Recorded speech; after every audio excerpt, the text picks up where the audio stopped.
Staff is requesting certification of the closed meeting resolution 21-85. I move to approve resolution 21-85 as presented. Second. It's been moved and seconded that we approve resolution 21-85. All those in favor, roll call vote. Mr. Brown. Aye. Mr. Conwell. Aye. Ms. Aisha. Aye. Mr. King. The next item on this evening's agenda involves organizational matters. It's the January meeting, the first of the calendar year, and we normally elect chairman and vice chairman and set meeting times and dates. Because I guess that I will have to open the floor for nominations in this case of chairman for the board of supervisors. Can I just speak for just a minute? You may. I'd like to say that in light of this past year, Ms. Astrup's done an excellent job as chairperson. I thank you for that. And I would like to make a motion that we keep everything the same as we are independent. Keep it. I'd like to see the chair, vice chair, and the meeting time set the same. I make that motion. So there's a motion on the floor Can we have a discussion first? I'd like to know what how she feels about it. I was just going to say, I thank you for those words. But I will, when we first came on, we said that we were gonna, rotate the chair. So I'm going to allow someone else to step up this year. Well, I'd like to make a nomination for Mr. James Brown to be the chair. Second that. There's a motion on the floor that Mr. James Brown be nominated for chairman and a second. Is there any discussion regarding the motion? If not, Denise? Mr. Brown. Aye. Mr. Conwell. Aye. Ms. Aisha. Aye. Mr. King. Aye. The second item is the election of a vice chairman for the board of supervisors. The floor is now open for nominations. I'd like to nominate Aisha. Second. There is a motion for nomination of vice chair as Ms. Astrop and a second. Is there any discussion? If not, we'll call for the vote. Mr. Brown. Aye. Mr. Conwell. Aye. Ms. Aisha. Aye. Mr. King. Aye. The last item is the setting of the meeting times and dates. In the past, the meetings have been on the first and third Mondays of each month. If a day falls on a holiday, the next day is the meeting day. The times have been 6 p.m. for regular session. I move we keep the meeting times as set. Second. There's a motion that the meeting times and dates remain the same in the upcoming year. There's a second. Mr. Brown. Aye. Mr. Conwell. Aye. Ms. Aisha. Aye. Mr. King. Aye. The next item on the agenda is approval of the agenda. There are two added items this evening. One is the approval of hiring a consultant, and the second is the approval of a job description. I move we approve the agenda as amended. Second.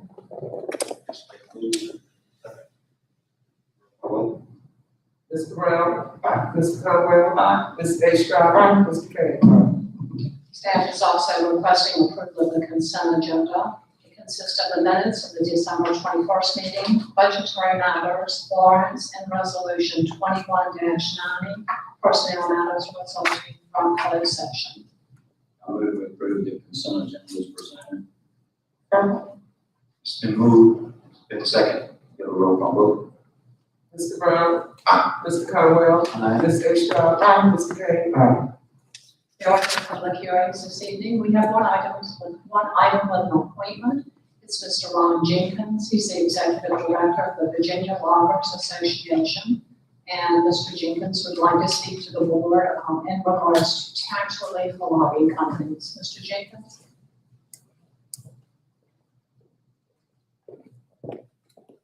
Mr. Jenkins, please adjust the microphone so that it is at the correct level so you can be heard all. Thank you. Yes, Madam Chair, or past Madam Chair, congratulations, Mr. Chair. Congratulations on your appointment. Honorable members and County Administrator, thank you so much for your help as well. Can you hear me okay? Yes. I'm Ron Jenkins, and as you said, I'm the Executive Director of the Virginia Loggers Association. My wife and I live in Greensville County.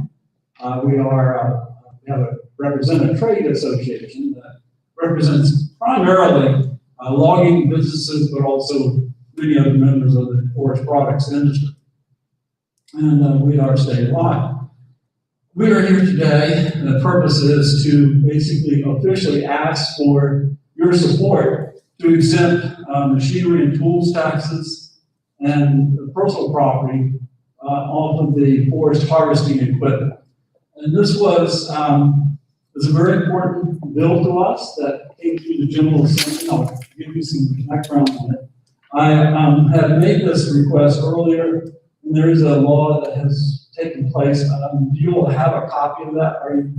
Is that in part of your records? I can leave that with you so that it can serve as a reference as well. But let me give you kind of the background. So many years, logging business owners have talked about this, and many are farmers, many new farmers, and they knew that Virginia had already exempted these same taxes on farm machinery. And for good reason. Businesses in farming and logging are very similar, but they also are subject to some of the risks that many businesses just aren't. Whether all of those kinds of things have certainly come to mind. However, both do something else. They provide essential products, food, paper products, wood for our homes, and so we have fallen into a category called essential products. This was really recognized just recently in this first part of this year when there were transportation guidelines and regulations, prohibitions on the highways, and we were part of the essential services or essential products category as identified by both the governor and the Federal Highway Administration.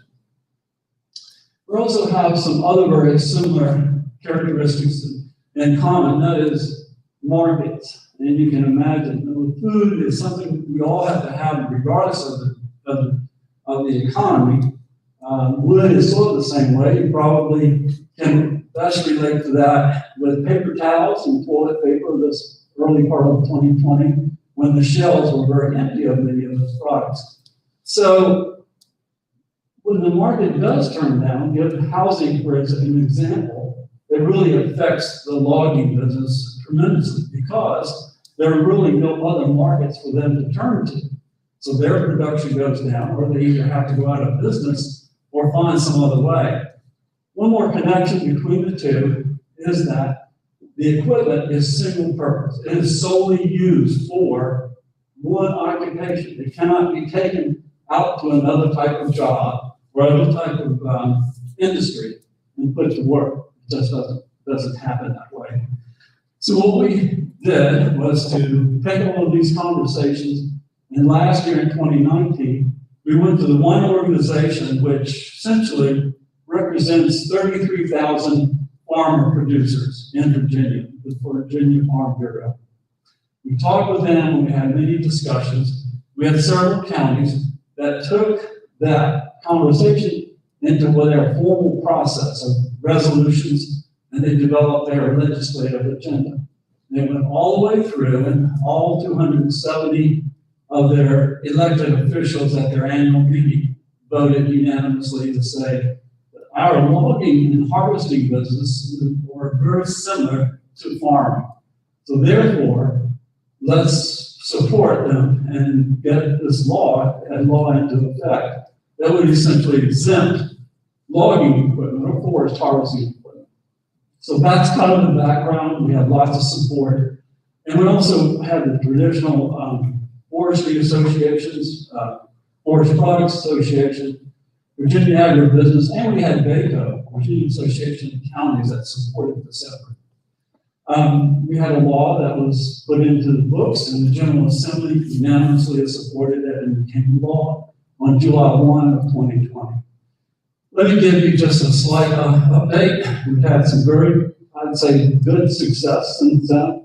We've been out to every county. We've contacted each county. We've made them aware of the background of what we're trying to achieve.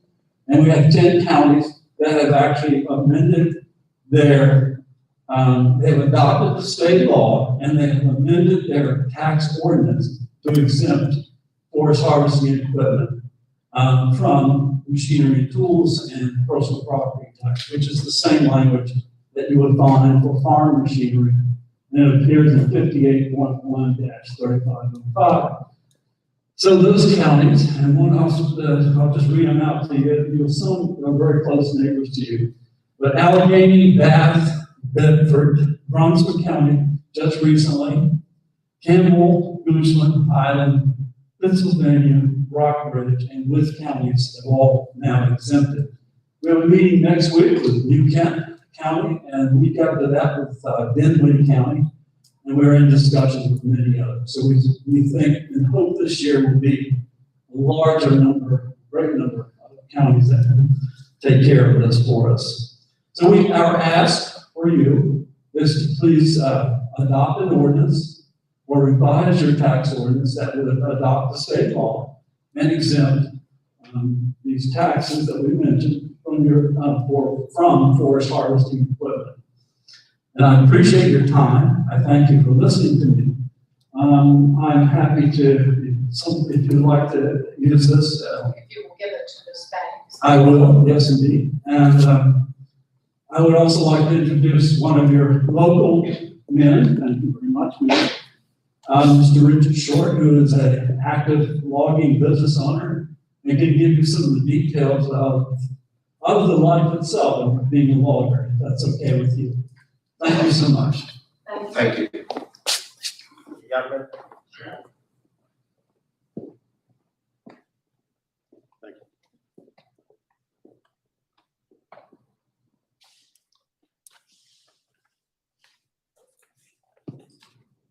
Good evening, everyone, and congratulations, Mr. Bryan. My name is Richard Short. I've lived in Emporia, Greensville County my entire life. Graduated from North Carolina State University with a degree in forestry, and after that I hit the ground running. Started a business in 1997 in Brunswick County. Logging was its main purpose. We continued that on until 2018 and then moved to the city's industrial park in Emporia. I'm speaking on behalf of our city and county's logging industry. I feel like I'm kind of a spokesperson for us. Ron and myself talked about 6 to 12 months ago, and he asked me would I be a spokesperson, and I said sure. So I see this as an opportunity for the county to have an open invitation for businesses such as logging to come in to our area and open up shop. Some of our biggest hurdles, and I'm not in any particular order, but fuel costs, taxes, and insurance. And I'm asking you tonight to help us through this bill that passed in the House to give endorsement to what we're asking for. We employ approximately 35 to 40 employees annually. We're currently at 35. Our employees and their families patronize a lot of businesses in our city and county. I wrote a few of them down. Of course, we wouldn't be able to function without Parker Oil Company and Saddle Brothers Oil Company. They provide us propane, diesel, and on and off-road fuel. Red Wine International, B&M Truck Repair, Hobbs Diesel Service, O'Reilly's Auto Parts, Advanced Auto Parts, Colony Tire, Leap Tire, Rollins Garage, Emporia Hardware, and I don't know what religious denomination you are, but Baptists love to eat. And we have safety trainings all of the time. So we definitely patronize Spivey's Market, Food Lion, and Walmart. And just like I said, we're blessed to have so many wonderful local restaurants, and I sure wish each and every one of them the best as we move through this pandemic. Our employees, their families, and friends patronize those all the time. Farm Bureau Insurance, Wilson Clarion Associates, the banks, Benchmark Community Bank, First Citizens Bank, and the BB&T SunTrust Bank. Cost of equipment has escalated. You know, Mr. Owens and myself were talking earlier.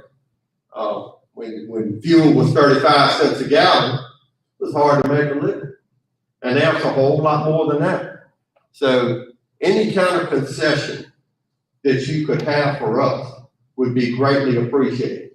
I feel like the families that we represent as Realtree Wood Corporation are well taken care of. We have insurance programs for each one of our employees. We're just starting a retirement plan, a simple IRA. I guess you all know what that is. We're using Wilson Clary and his staff to spearhead that. So I feel like we're giving back and we're providing an opportunity for these employees that help us on a daily basis, Monday through Friday. We do not endorse Saturday and Sunday working at all. I feel like we've always been a team player with Greensville County, whether it be my business, myself, or my family. We've endorsed some projects with Mr. Kane. I've talked to him several times, met him on site with some different projects. Lynn Pope, always talking to Lynn about some county project going on. So I feel like we've got an open door with our local government. I currently own land in the city and the county, and therefore I pay taxes to both localities. As Mr. Jenkins mentioned, forestry and agriculture have very, very similar parallels. Told Mr. Owens again while we were sitting out here having a conversation, you know, in the next 20 years, you know, usually it takes 15 to 20 years to grow a tree to reach a harvestable age. In the next 20 years, I bet you're going to see that they can accomplish that in probably 10 or 12 years, which is amazing. And that's getting closer and closer to raising a crop of cotton, peanuts, corn. Takes 1 year. Forestry and agriculture are parallels. It just takes a few more years to grow a crop of trees to where they are marketable.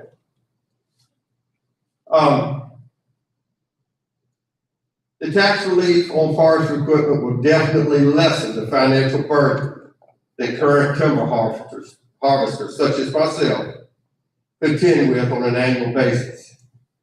I just would like for you to seriously consider providing this relief for myself, my business, and future businesses that come to Greensville County.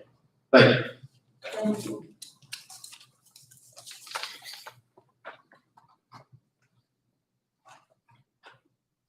Moving on to the next item on our agenda this evening is citizens' comments. If there's anyone that wishes to speak to the board of supervisors, please come forth and state your name. If there is no one, we'll move on to other matters. We have a couple of appointments this evening on boards and commissions. The first is the Crater Regional Partnership. In all actuality, it's the chair of the board that it is stipulated that should fill this position. But I think still a nomination vote is in order. I nominate Mr. James Bryan.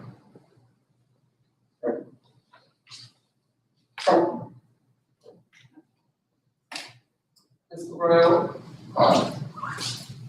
Mr. Caldwell, Aye. Ms. Astrap, Mr. Henry. Also, the Director of Emergency Services is the chair of the board again, but to be in proper order, the motion should be made and a vote taken. I move Mr. Brown serve as chair. Director of Emergency Services. Give a roll call vote. Mr. Brown. Aye. Mr. Conwell. Aye. Ms. A. Mr. Terry. Thank you. We have a couple of added items. We will save Mr. Owens' COVID-19 update into the very last item. The first added item was the approval of hiring a consultant with expertise in school funding matters. Staff is requesting that the board authorize the hiring of Mr. Jim Reginald to evaluate the proposed methodologies for school funding, which would result from several different methods that will be decided on by the board. The cost would not exceed $2,500, but the cost is to be split with the city of Emporia, meaning no more than $1,250 would be paid by the county. So moved. Give a roll call vote. Mr. Brown. Aye. Mr. Conwell. Aye. Ms. A. Mr. Terry. No. The next item, the added item, was a job description as requested by the Board of Supervisors. It's for the development of a new position within the county, Director of Human Resources. Staff is requesting that you approve the job description as presented. So moved. And move and second. Can I get a roll call vote? Mr. Brown. Aye. Mr. Conwell. Aye. Ms. A. Mr. Terry. Also, hand in hand with that, there will be revisions to the finance manager's job description to remove those duties that pertain to human resources from the job description. Staff requests your approval of the revised job description. So moved. Been moved and second. Can I get a roll call vote? Mr. Brown. Mr. Conwell. Aye. Ms. A. Mr. Terry. Mr. Owens will now give his COVID-19 update.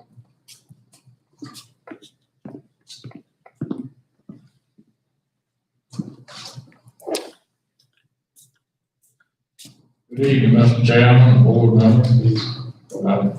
According to statistics provided by the Greater Health District on December the 30th, Greenville County had 40 positive COVID-19 cases reported from December the 21st to December the 30th.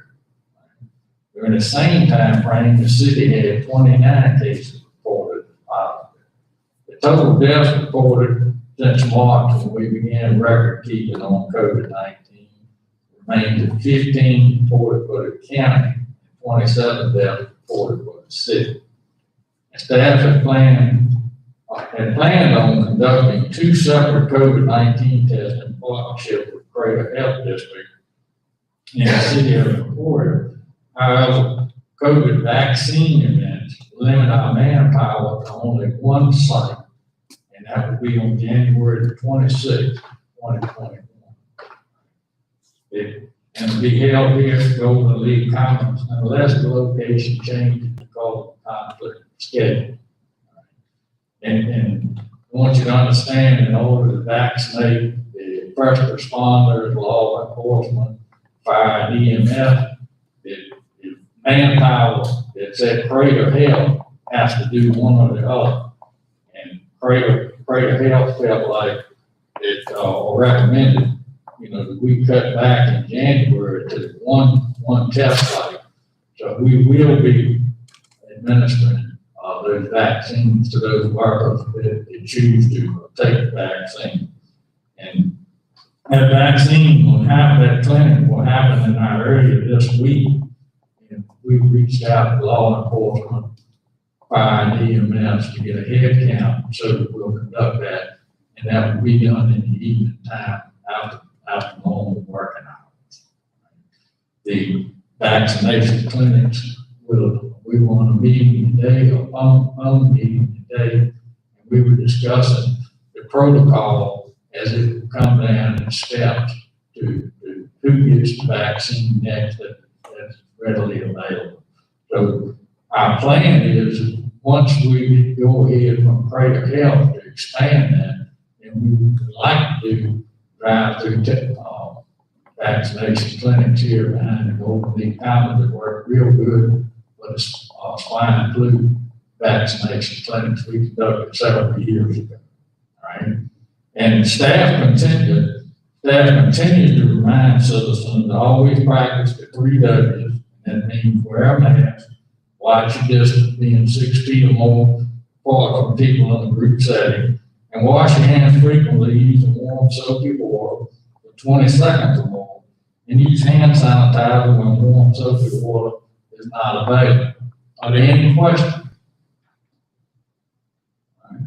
Thank you. Thank you.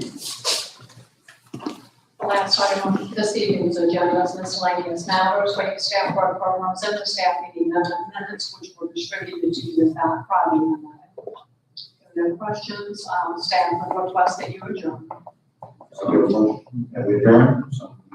And move in second, roll call vote. Mr. Brown. Aye. Mr. Conwell. Aye. Ms. A. Stroud. Mr. King. Alright. Let's get a motion for the representation of water and sewer. Second. Roll call. Aye. Mr. Conwell. Aye. Ms. A. Stroud. Mr. King. Alright. Certification of closed meeting, resolution WS 21.5. So moved. Second. Mr. Brown. Aye. Mr. Conwell. Ms. A. Stroud. Mr. King. Organization matters. Get the elected chair. Ms. Parson. Mr. Chairman, I'll call for the nominations if that's all right. The first item is election of the chair. The floor is open for nominations for chairman of the Greensville County Water and Sewer Authority for the upcoming year. I nominate County Chair.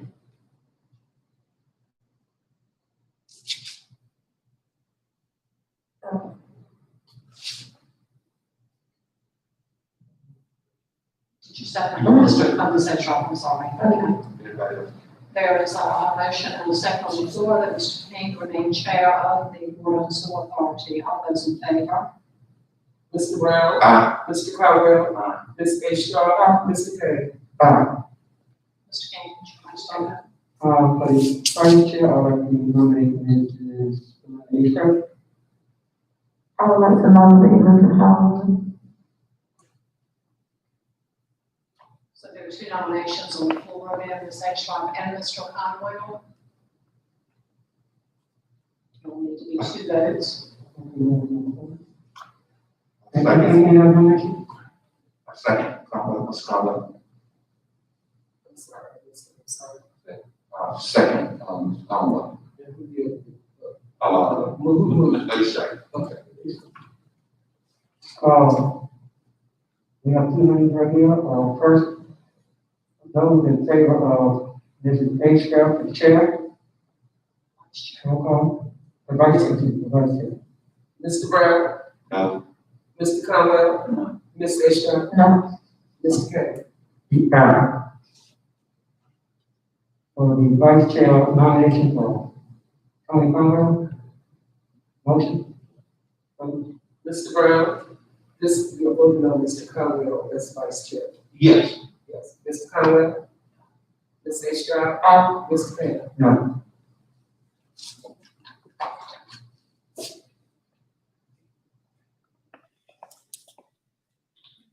Okay. I moved the meeting, times and dates be the same. Roll call. Mr. Brown. Aye. Mr. Conwell. Ms. A. Stroud. Mr. King. Approval of the agenda. Motion to approve. I move to approve the agenda as submitted. Second. Roll call. Mr. Brown. Aye. Mr. Conwell. Aye. Ms. A. Stroud. Mr. King. Approval of the consent agenda. Motion. So moved. Second. Roll call. Mr. Brown. Aye. Ms. A. Stroud. Mr. Conwell. Aye. Mr. King. Public hearing, none. Item of appointment, none. Old business, none. New business, none. Miscellaneous matters, staff support program, staff meeting minutes, not adjourned. So moved. Second. Roll call. Mr. Brown. Aye. Mr. Conwell. Ms. A. Stroud. Mr. King.